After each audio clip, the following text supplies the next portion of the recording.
Hello दोस्तों, आप सभी का रेल माता स्टडी पॉइंट में हार्दिक स्वागत है। दोस्तों, मैं 21 जनवरी 2025 की करंट अफेयर्स लेकर आपके सामने उपस्थित हूं।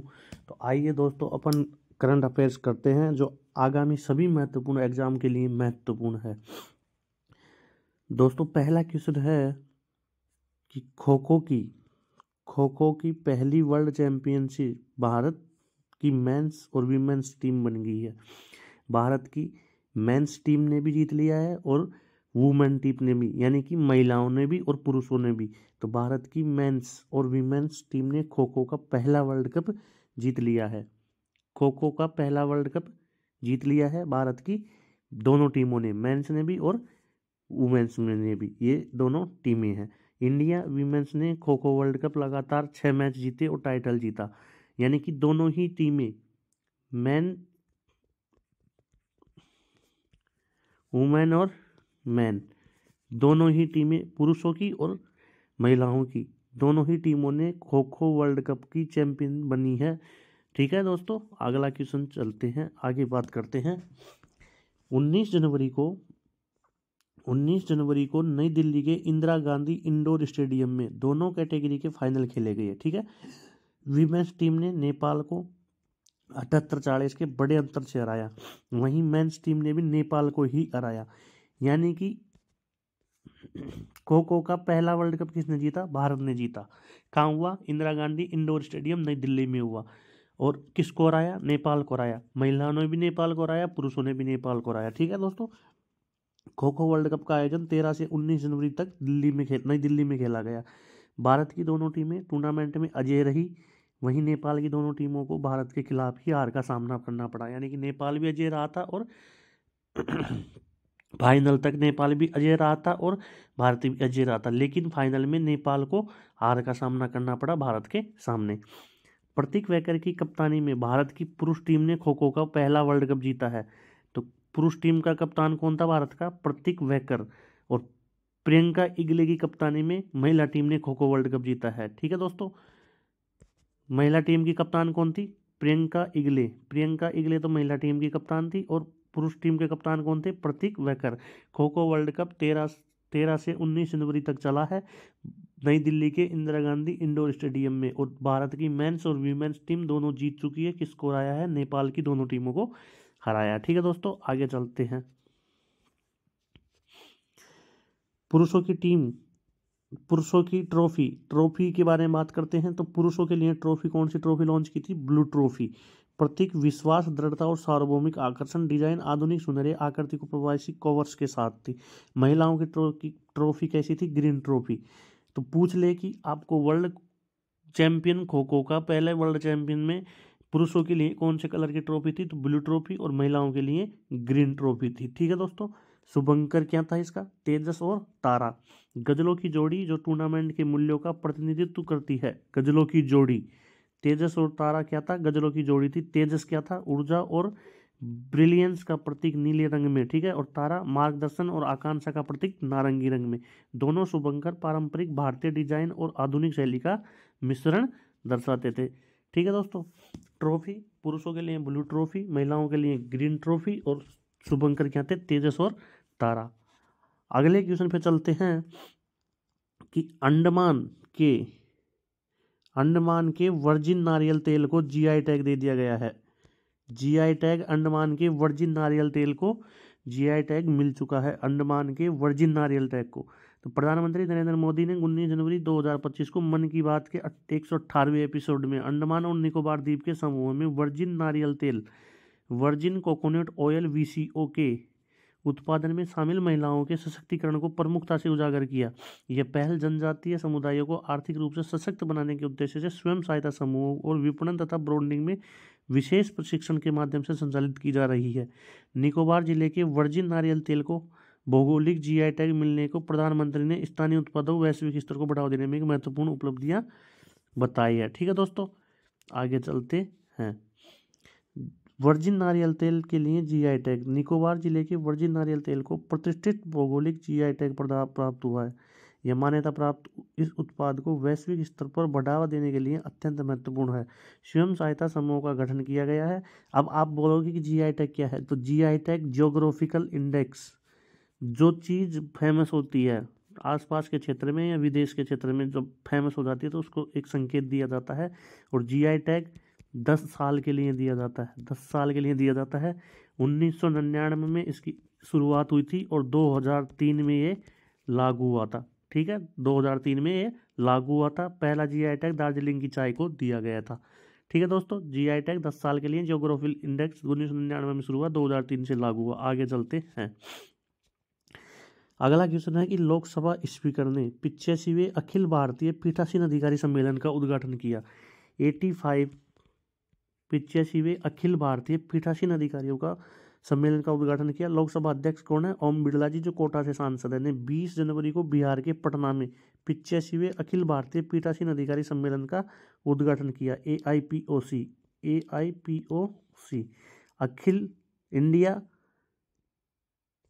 अखिल भारतीय पीठासीन अधिकारी, ठीक है, सम्मेलन, कॉन्फ्रेंस, अखिल भारतीय पीठासीन सम्मेलन का अधिकारी सम्मेलन का उद्घाटन किया। कहाँ किया गया है? पटना में। कहाँ किया गया? ये पटना में किया। और ये कौन है? अपने ओम बिरला जी। बिहार में 43 साल बाद तीसरी बार अखिल भारतीय पीठासीन अधिकारी सम्मेलन की मेजबानी कर रहा है। तीसरी बार कर रहा है बिहार की। कौन सी बार कर रहा है? तीसरी बार कर रहा है। और कहाँ हुआ है इसका उद्घाटन? पटना में किया गया है। और कौन से नंबर का? 85वें अखिल भारतीय पीठासीन अधिकारी सम्मेलन का उद्घाटन किसने किया है? ओम बिरला ने। अगले क्वेश्चन आगे चलते हैं। 2 दिवसीय ये सम्मेलन है। भारत के 56 विधानमंडलों के पीठासीन अधिकारियों को एकजुट करेगा। ठीक है, विभिन्न राज्यों और केंद्र शासित प्रदेशों के पीठासीन अधिकारी और उपाध्यक्ष भी इस कार्यक्रम में शामिल होंगे। यानी कि लोकसभा के अध्यक्ष, उपाध्यक्ष, राज्यसभा के सभापति, उपसभापति और विधान सभाओं के अध्यक्ष, उपाध्यक्ष, विधान परिषद जितने भी राज्य में, 8 राज्यों में, 6 राज्यों में, उनका अध्यक्ष और उपाध्यक्ष। इस सम्मेलन का विषय है अखिल भारतीय पीठासीन अधिकारी। जो सम्मेलन है इसका विषय क्या है? संविधान की 75वीं वर्षगांठ, संसद और राज्य विधानसभाओं का संवैधानिक मूल्यों को मजबूत करने का योगदान। ये इसकी क्या है?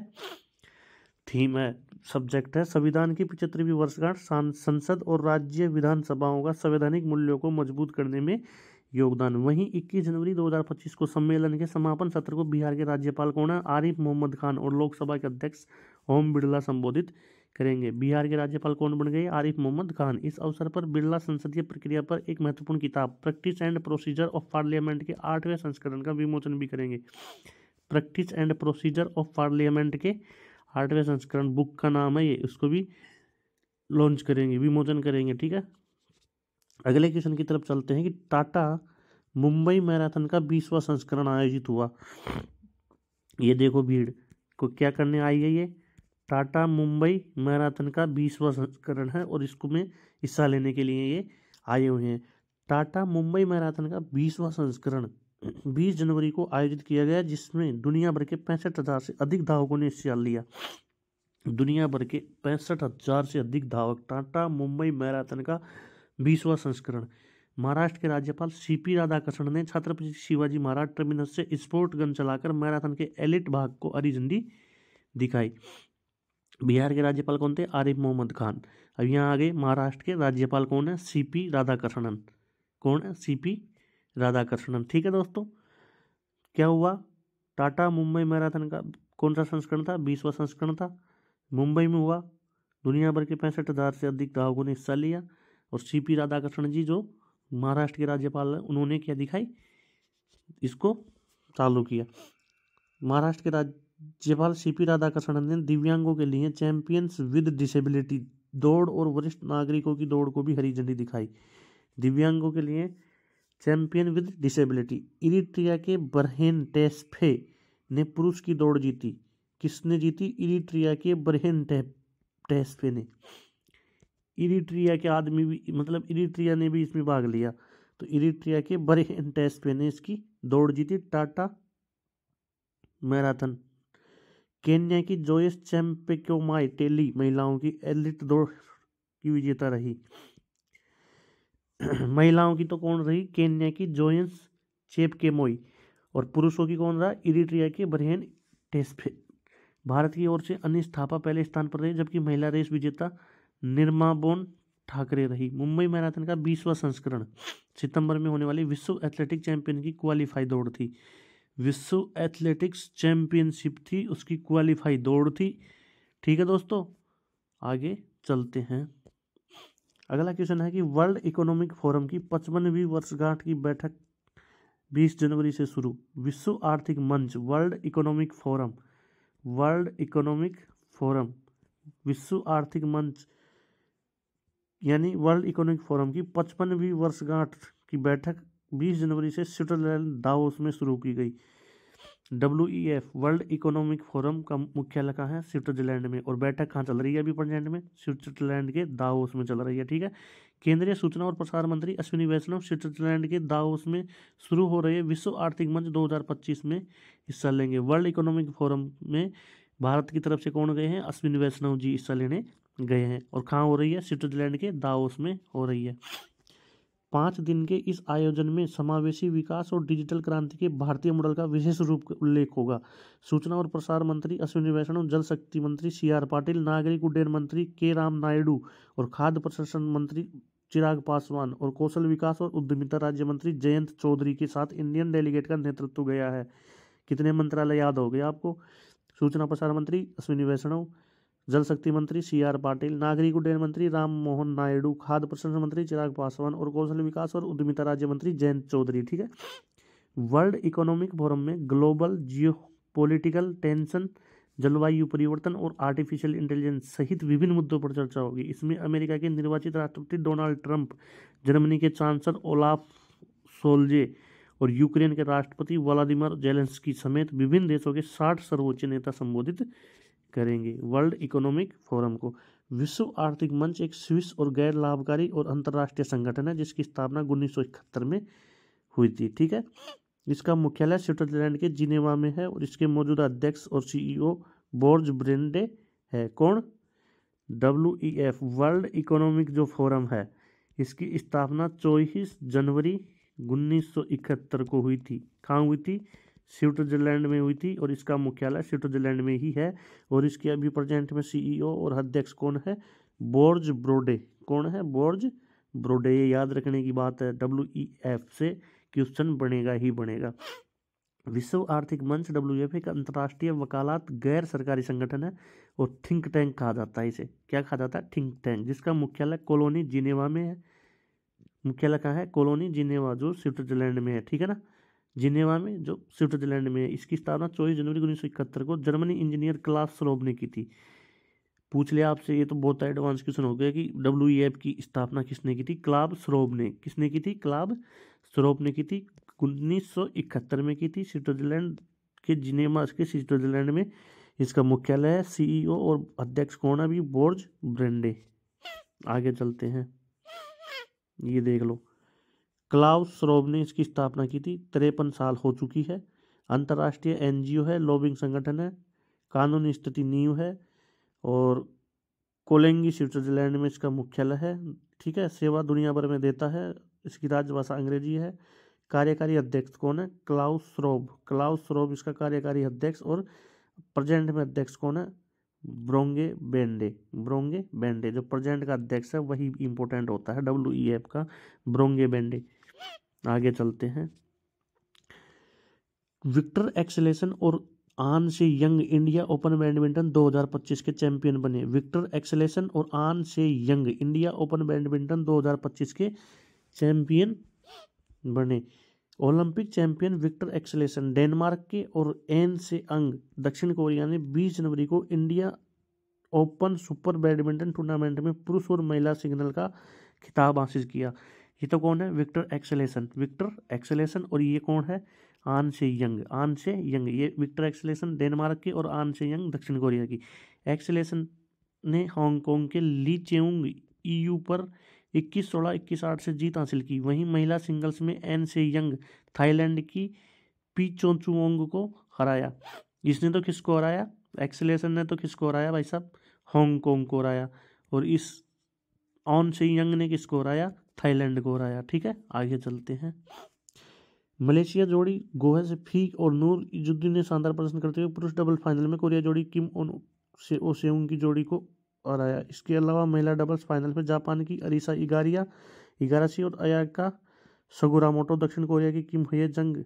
अपने को इनसे कोई मतलब नहीं है, अपने को सीधा सट इनसे मतलब है। विक्टर एक्सेलेसन ने जीता और ऑन से यंग ने महिला कैटेगरी में जीता। क्या जीता? Open badminton 2025। ठीक है, young India open badminton 2025, Victor Axelsen और आन से यंग। ठीक है दोस्तों, आगे चलते हैं। विक्टर एक्सेलेसन डेनमार्क का और आन से यंग कहाँ की है? दक्षिण कोरिया की। बस सेमीफाइनल में भारत के सात्विक सराज और रंकी रेड्डी और चिराग शेट्टी की जोड़ी को मलेशियाई जोड़ी इजुद्दीन से हार का सामना करना पड़ा। ठीक है ना, ये हार गए हैं भैया, भारत का हार गए। तो मैंने वही थी, Victor Axelsen India open badminton 2025 में विक्टर एक्सेलेसन और आन से यंग। आगे चलते हैं। सीआरपीएफ के महानिदेशक बने ज्ञानेंद्र प्रताप सिंह। सीआरपीएफ के महानिदेशक किसे बनाया गया है? ज्ञानेंद्र प्रताप सिंह को। ज्ञानेंद्र प्रताप सिंह, जीपीएस ज्ञानेंद्र प्रताप सिंह जी है ये।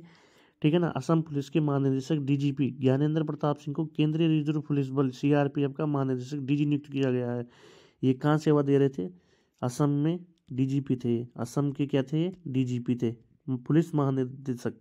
पुलिस महानिदेशक जो पुलिस महकमे के सबसे बड़े होते हैं, असम राज्य के डीजीपी थे, उनको सीआरपीएफ का महानिदेशक बनाया गया है ज्ञानेंद्र प्रताप सिंह जी को।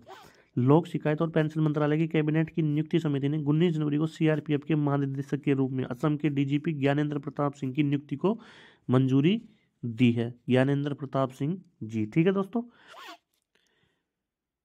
सीआरपीएफ 1949 को अधिनियम पारित होने पर इसे अपना वर्तमान नाम सेंट्रल रिजर्व पुलिस फोर्स मिला है। ठीक है ना, सेंट्रल रिजर्व पुलिस फोर्स मिला है। और इसकी स्थापना, सीआरपीएफ की स्थापना 27 जुलाई 1939 को क्राउन रिप्रेजेंटेटिव पुलिस के रूप में हुई थी। क्राउन रिप्रेजेंटेटिव पुलिस के रूप में हुई थी, जिसका नाम 1949 में पारित हुए अधिनियम से इसका नाम सेंट्रल रिजर्व पुलिस फोर्स बन गया। इनका काम क्या है? जितने भी हवाई एयरपोर्ट है, लाल किला है, आगरा का ताजमहल है, जैसे जैसे इनकी सुरक्षा करना है। इंडस्ट्रियल एरिया है, इनकी क्या करना है? सुरक्षा करना है। उग्रवादियों से निपटने का काम है। ठीक है दोस्तों, आगे चलते हैं। इससे पहले कौन थे? विपुल कुमार जी इसका कार्यभार संभाल रहे थे, कार्यवाहक प्रभार संभाल रहे थे। तो अब परमानेंट मिल गए हैं कौन? ज्ञानेंद्र प्रसाद सिंह जी। ठीक है दोस्तों, आगे चलते हैं। 1939 में इसकी स्थापना हुई थी रिप्रेजेंटेटिव पुलिस के रूप में। ठीक है, क्राउन रिप्रेजेंटेटिव पुलिस के रूप में। और इसका नाम कब चेंज हुआ? 1949 को, 1949 में। ठीक है दोस्तों, आगे चलते हैं। अगला क्वेश्चन है, अमेरिका में टिकटॉक बंद। एप्पल इंक और गूगल ने 19 जनवरी से लागू कानून के अनुसार अमेरिका में अपने ऐप स्टोर से टिकटॉक को हटा दिया है। इसमें कुछ ही घंटे पहले टिकटॉक ने 17 करोड़ अमेरिकी यूजर्स के लिए सर्विसेज रोकते हुए वीडियो शेयरिंग प्लेटफॉर्म को ऑफलाइन कर दिया था। राष्ट्रीय सुरक्षा चिंता को हवाला देते हुए राष्ट्रपति जो बाइडेन ने बीते साल अप्रैल में नए कानून पर दस्तखत किए थे। इसके तहत चीन स्थित टिकटॉक की पेरेंट कंपनी बाइट डांस को अमेरिका बिजनेस बंद करने या बेचने का आदेश दिया गया था। ठीक है दोस्तों, तो अमेरिका में क्या कर दिए? टिकटॉक पर बैन कर दिया। आगे चलते हैं। उत्तराखंड सरकार ने समान नागरिक संहिता नियमावली को मंजूरी दे दी गई है। उत्तराखंड की सरकार ने समान नागरिक संहिता यूसीसी, ठीक है, यूसीसी समान नागरिक संहिता कौन से अनुच्छेद में आती है? ये 44वें अनुच्छेद में आती है। ये अनुच्छेद 44 में समान नागरिक संहिता। उत्तराखंड भारत का पहला राज्य बनने जा रहा है। उत्तराखंड भारत का पहला राज्य बनने जा रहा है जो समान नागरिक संहिता यूसीसी को लागू करेगा, क्योंकि राज्य सरकार ने यूसीसी नियम पुस्तिका को मंजूरी दे दी है। मुख्यमंत्री कौन है? पुष्कर सिंह धामी की अध्यक्षता में राज्य मंत्रिमंडल ने इस पुस्तिका को मंजूरी दे दी गई है। और पंजीकरण सेवाओं, लिव इन संबंधों की सुविधा और तत्काल सेवाओं से संबंधित महत्वपूर्ण प्रावधानों पर निर्णय लिया है। इसके अलावा सरकार इन सेवाओं तक प्रभावी और व्यापक पहुंच सुनिश्चित करने के लिए उन्नत डिजिटल प्लेटफॉर्म को लागू कर रही है। अधिकारियों को प्रशिक्षण चल रहा है और स्टेक होल्डरों को सुचारू कार्यान्वयन के लिए राज्य स्टॉक पर मॉक ड्रिल आयोजित की जा रही है। तो उत्तराखंड पहला राज्य हो जाएगा जो समान नागरिक संहिता यूसीसी यूनिक सिविल कोड अनुच्छेद 44 के तहत लागू करेगा। विवाह का पंजीकरण, तलाक का पंजीकरण, लिव इन का संबंध, विरासत, अपीलें, शिकायतें और सूचना तक पहुंच, ये सभी काम होंगे। यूसीसी नियमों के मुख्य प्रावधान किए गए हैं। यूसीसी का दायरा है, इसका उद्देश्य राज्य में सभी धर्मों समुदाय के बीच विवाह, तलाक, संपत्ति, भरण पोषण से संबंधित कानूनों को एकजुट करना। ऑनलाइन पोर्टल और ऐप भी लॉन्च किया जाएगा। ऑनलाइन पंजीकरण और सेवाओं के लिए एक समर्पित पोर्टल और मोबाइल ऐप विकसित किया गया है जो सार्वजनिक पहुंच और उपयोग में अपनी सुनिश्चित करेगा, आसानी सुनिश्चित करेगी। पंजीकरण के लिए प्रमुख जो सेवाएं हैं वो ये विवाह पंजीकरण, तलाक पंजीकरण, लिव इन संबंध, विरासत, अपीलें, शिकायतें और सूचना तक पहुंच। ठीक है दोस्तों, ये काम उनका रहेगा। आगे चलते हैं। अगला क्वेश्चन है कि मैनचेस्टर यूनाइटेड और स्कॉटलैंड के दिग्गज डेनिस लो का निधन। ये कौन है? मैनचेस्टर यूनाइटेड और स्कॉटलैंड के दिग्गज है डेनिस लो। डेनिस लो स्कॉटलैंड के प्रतिष्ठित फुटबॉलर जो अपनी अद्भुत गोल स्कोरिंग क्षमताओं को करिश्माई उपस्थिति के लिए प्रसिद्ध थे। क्या थे ये? फुटबॉलर थे। क्या था ये? फुटबॉलर थे। तो आपसे ऐसे नहीं पूछेगा कि डेनिस लो कहाँ के थे। तो ये मैनचेस्टर यूनाइटेड और स्कॉटलैंड के थे, दिग्गज क्या थे? फुटबॉलर थे, इसलिए इनकी न्यूज आई है। ठीक है ना। और प्यार से इनको क्या बोलते हैं? द किंग और द लोमन कहे जाने वाले लो ने मैनचेस्टर यूनाइटेड और स्कॉटलैंड राष्ट्रीय दोनों टीमों पर अमिट छाप छोड़ी है। प्यार से इन्हें क्या कहा जाता था? द किंग और द लोमन, द किंग और द लोमन, द किंग और द लोमन। ठीक है। क्या थे ये? डेनिस लो फुटबॉलर थे। अंतर्राष्ट्रीय उपलब्धियां। अंतर्राष्ट्रीय स्तर पर लो ने 1958 से 1974 के बीच स्कॉटलैंड के 55 मैच खेले और 30 गोल किए, जो कि केन डलगिस के साथ एक साझा रिकॉर्ड है। उन्होंने 1974 में फीफा वर्ल्ड कप में स्कॉटलैंड का प्रतिनिधित्व किया और राष्ट्रीय प्रतीक के रूप में अपनी स्थिति को और मजबूत किया। फीफा वर्ल्ड कप में भी इन्होंने क्या किया? अपना प्रतिनिधित्व किया था स्कॉटलैंड का। ठीक है दोस्तों, क्या थे? डेनिस लो एक फुटबॉलर थे। आगे चलते हैं। उत्तराखंड सरकार ने आइसलैंड की कंपनी के साथ समझौता किया है और इसने ही यूसीसी नियम लागू करने वाला पहला राज्य बन जाएगा। ये अनुच्छेद आर्टिकल 44 के तहत। ठीक है दोस्तों, उत्तराखंड सरकार ने किसके साथ? आइसलैंड की कंपनी के साथ एक समझौता किया और वो समझौता क्या है देखते हैं। उत्तराखंड सरकार ने 2070 तक कार्बन न्यूट्रलिटी प्राप्त करने की दिशा में एक महत्वपूर्ण कदम उठाते हुए भूतापीय ऊर्जा जियोथर्मल एनर्जी का उपयोग करने के लिए आइसलैंड के साथ सहयोग शुरू किया है। किसके लिए? जियोथर्मल एनर्जी के साथ कार्बन न्यूट्रल बनने के लिए 2070 तक। साझेदारी का उद्देश्य उत्तराखंड में भूतापीय संसाधनों की खोज, उनका दोहन करना, जिससे सतत ऊर्जा समाधान विकसित किए जा सके। आइसलैंड की वेरिकिस कंसल्टिंग इंजीनियर्स के साथ एक समझौता ज्ञापन MOU पर हस्ताक्षर किए हैं, जो उत्तराखंड में बिजली उत्पादन के लिए भूतापीय ऊर्जा के उपयोग का मार्ग प्रशस्त करेगा। उत्तराखंड आइसलैंड साझेदारी। भूतापीय ऊर्जा के लिए 2070 तक कार्बन न्यूट्रल प्राप्त करना, भूतापीय ऊर्जा का उपयोग करना। उत्तराखंड में ऐसे 40 स्थल है। आइसलैंड की वेरिकिस कंसल्टिंग इंजीनियर्स के साथ समझौता ज्ञापन पर MOU हुआ है। ठीक है ना, आइसलैंड की कंपनी के साथ में। मुख्यमंत्री कौन है? पुष्कर सिंह धामी है। अध्ययन की लागत आइसलैंड सरकार द्वारा वहन की जाएगी। इसमें जितना भी अध्ययन होगा, सर्वे होगा, उसकी लागत कौन करेगी? आइसलैंड की सरकार करेगी। भारत सरकार से स्वीकृति मिल चुकी है। पर्यावरण मंत्रालय, नवीन और नवीनीकरणीय ऊर्जा मंत्रालय और विदेश मंत्रालय से स्वीकृति मिल चुकी है। ठीक है दोस्तों, आगे चलते हैं।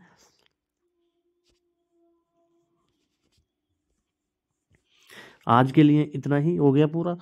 तो सभी को राम राम और सभी को थैंक यू। प्लीज़ सब्सक्राइब जरूर कीजिए, प्लीज़ सब्सक्राइब जरूर करें चैनल को। आप सभी को धन्यवाद दोस्तों। आप सब चैनल को जरूर से जरूर सब्सक्राइब कीजिए, जिससे मुझे तो पता चले ना कि हाँ मेरी वीडियो कहाँ तक जा रही है, कौन देख रहा है। कमेंट करके बताइए कि कैसी लग रही है आपको, तभी तो मैं और ऊर्जावान बनूंगा आपके लिए। ठीक है दोस्तों, तो सभी को राम राम, धन्यवाद। Have a nice day. आपका दिन शुभ रहे।